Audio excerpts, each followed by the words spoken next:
Hi friends!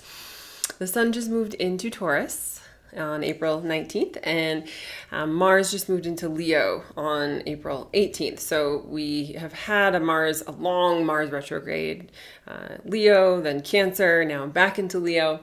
So we're kind of moving forward. This fiery Martian planet is now in a fire sign. Leo, self-expression, the heart, creativity, wearing one's heart on one's sleeve, getting in touch with these deep desires of the heart, of the soul, spontaneous, creative expression is really important. And going after what we want, with gusto, with passion, with joy, and then we have sensual Taurus, the sun, which is vitality, what we have energy for, moving into Taurus, which is the most primal earth sign.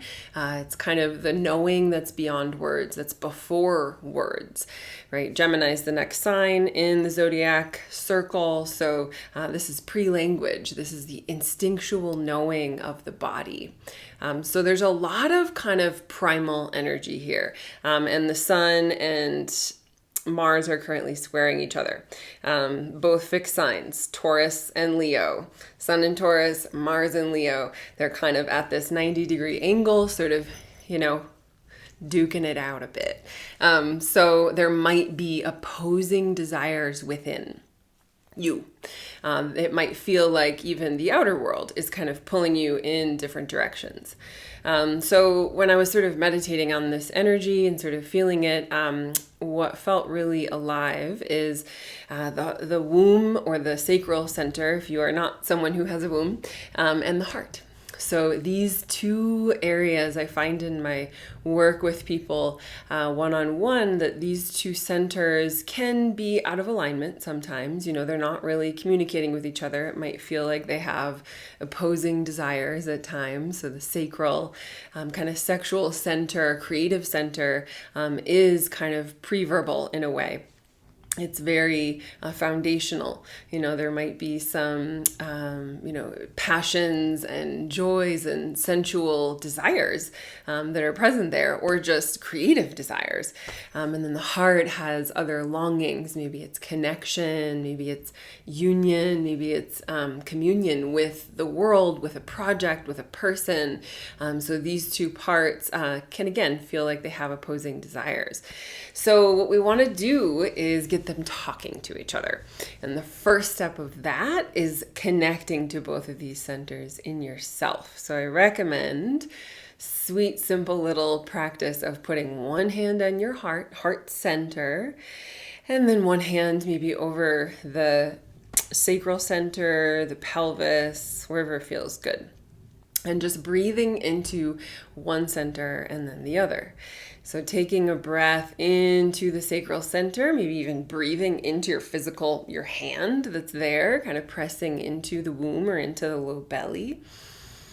And then exhale, maybe making a sound, exhaling through that open mouth, even if the sound is just a sigh. And then you could take a few breaths there if you like, maybe 3 and 3. And once you've completed those breaths in the sacral center, moving into the heart, same thing. Inhaling into the heart, front, back, sides, all around. Feeling what's there in the heart. And same thing, exhaling through the open mouth, maybe making a sound. And your goal here is first, again, to just connect with these two places. So connecting to the creative center and connecting to the center of love in the heart. And just practice that. We're not trying to force anything into happening. We're just connecting with the wisdom that's held in each center, because there is this square. So there might be, again, something that is oppositional, something that kind of feels like a rough edge, but there's wisdom in both of these parts. And so if we can allow ourselves, your higher mind, to just see, okay, what do you know? And allow that to be felt, to be known. And don't rush to make sense of it. Don't rush to make a story up about it. Sometimes that can be helpful, but this is very much, we're in Taurus season. This is very much about the wisdom of the body. The understanding often comes later. This can be a really potent practice if we're wanting to align sexuality with love. If we're wanting to feel more love in our sexual life, and if we're wanting to feel more desire, more turn on in our love, right? In our, maybe your partnership, for example. It can also be really potent to combine that real raw passion from the lower centers into the heart, which can kind of bring power into your creations, into whatever you're doing in the world. Let me know how it goes, and happy Mars in Leo and Taurus season.